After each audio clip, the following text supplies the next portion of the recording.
ಜಮ್ಮು ಕಾಶ್ಮೀರದಲ್ಲಿ ರಣ ಬೇಟೆಯಾಡಿದೆ ಭಾರತೀಯ ಸೇನೆ. ಪುಲ್ವಾಮಾದ ಟ್ರಾಲ್ ಪ್ರದೇಶದಲ್ಲಿ 3 ಉಗ್ರರನ್ನ ಫಿನಿಶ್ ಮಾಡಲಾಗಿದೆ.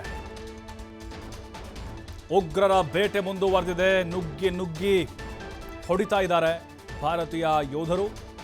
ಟ್ರಾಲ್ ಪ್ರದೇಶದಲ್ಲಿ 3 ಉಗ್ರರನ್ನ ನೋಡಿ. ಈತ ಬಲಿಯಾಗುವ ಮುನ್ನ ತಾಯಿಗೆ ವಿಡಿಯೋ ಕರೆ ಮಾಡಿದ್ದಾನೆ ಉಗ್ರ ಒಬ್ಬ. ಉಗ್ರರಿಗೂ ಕೂಡ ಸೆಂಟಿಮೆಂಟ್ಗಳು ಇರ್ತಾವೆ ಅನ್ನೋದು ಗೊತ್ತಾಗ್ತಾ ಇದೆ. ಆಮಿರ್ ನಜೀರ್ ವಾನಿಯ ಭಾವನಾತ್ಮಕವಾದಂಥ ವಿಡಿಯೋ ವೈರಲ್ ಆಗ್ತಾ ಇದೆ.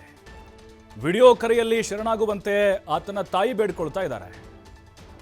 ಆದರೆ ಸೈನ್ಯ ಬರಲಿ ಆಮೇಲೆ ನೋಡ್ತೇನೆ ಅಂಥೇಳಿ ಉಗ್ರ ಆಮಿರ್ ಹೇಳ್ತಾನೆ. ತಾಯಿ ಜೊತೆ ಮಾತನಾಡಿ ಕೆಲ ಕ್ಷಣಗಳಲ್ಲೇ ಸೇನೆಯ ಗುಂಡೇಟಿಗೆ ಬಲಿಯಾಗ್ತಾನೆ.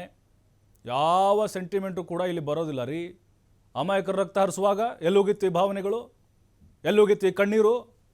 ಬಾಂಬಿಟ್ಟು ಕೊಲ್ತಾರಲ್ಲ, ಸಿಕ್ಕ ಕಡೆ ಹೊಡಿತಾರಲ್ಲ, ದೇಶ ವಿರೋಧಿ ಚಟುವಟಿಕೆ ಮಾಡ್ತಾರಲ್ಲ, ಅವಾಗ ಬರಲಿಲ್ವಾ ಜೀವ ಭಯ, ಕಣ್ಣೀರು? ನೋಡಿ, ಅವರ ಕುಟುಂಬಸ್ಥರು ಕೂಡ ಈ ಉಗ್ರರಿಗೆ ಸಪೋರ್ಟ್ ಮಾಡ್ತಾ ಇದ್ದಾರೆ ಅನ್ನೋದು ಗೊತ್ತಾಗ್ತಾ ಇದೆ.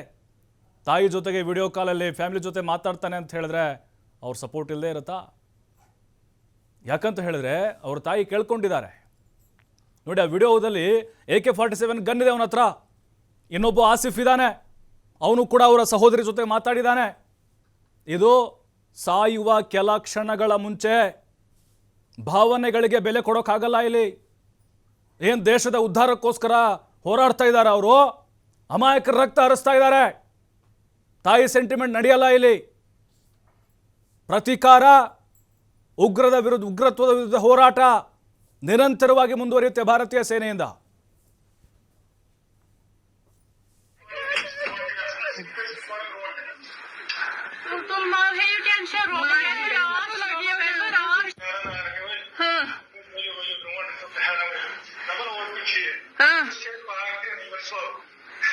Сейчас, я, меня не боюсь, как ты что, собой, бой. Трое, без дорвазя, липу.